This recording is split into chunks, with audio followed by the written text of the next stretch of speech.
Quebon. What's the most common characteristic of a genius? It's their ability to observe. What can we do in order to develop our child's observation skills? You have to show them a lot of things, especially when they're still young. This is why being educated at an early age is extremely important. Through observations, we need to be able to see how objects move and recognize what changes. Then, we have to gain the ability to predict what's next based on these changes. We have a circle. We should not raise our child to look at a circle and say, "Look, it's a circle!" Instead, they should be able to ask questions like, how did this shape become a circle? If we drop one droplet of paint on some traditional Korean paper, it spreads. It could spread from the center and form a shape of a circle. Or, if we think of this circle as the sun, we can imagine the circle forming as it rises from the sea. So show your child the sunrise of the East Coast instead of making them memorize the multiplication table. How do you expect them to imagine if they never observe the sunrise? Let's think about it in a different way.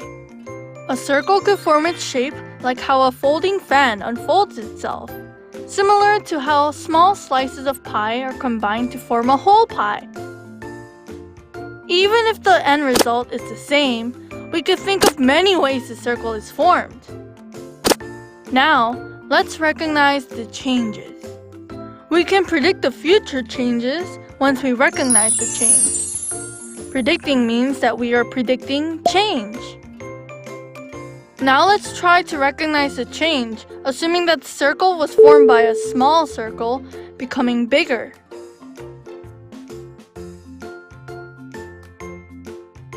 We can recognize the change by blinking. This is the change. If we blink once more, we'll have this, right? Next, the change will be this. It got a little bigger.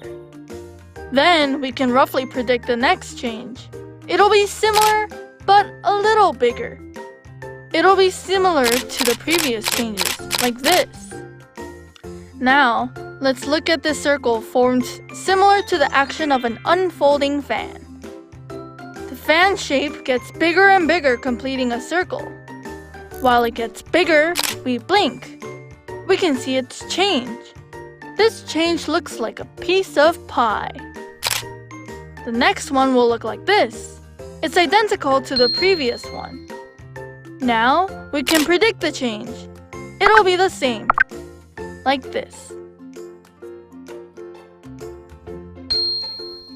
Now, let's look at the change of a circle which forms similar to a sun rising.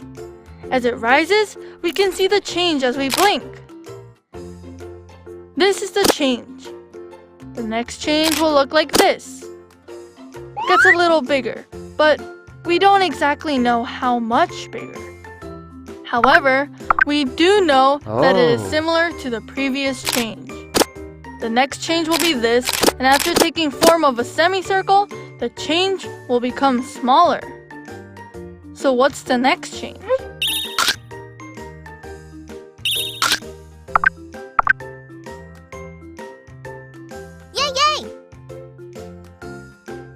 What are the similarities when predicting changes? They're all similar to the previous change. What's the easiest to predict here? Also, what do we need to do to more accurately predict the next change? Have a think about this. We'll study this in depth next time.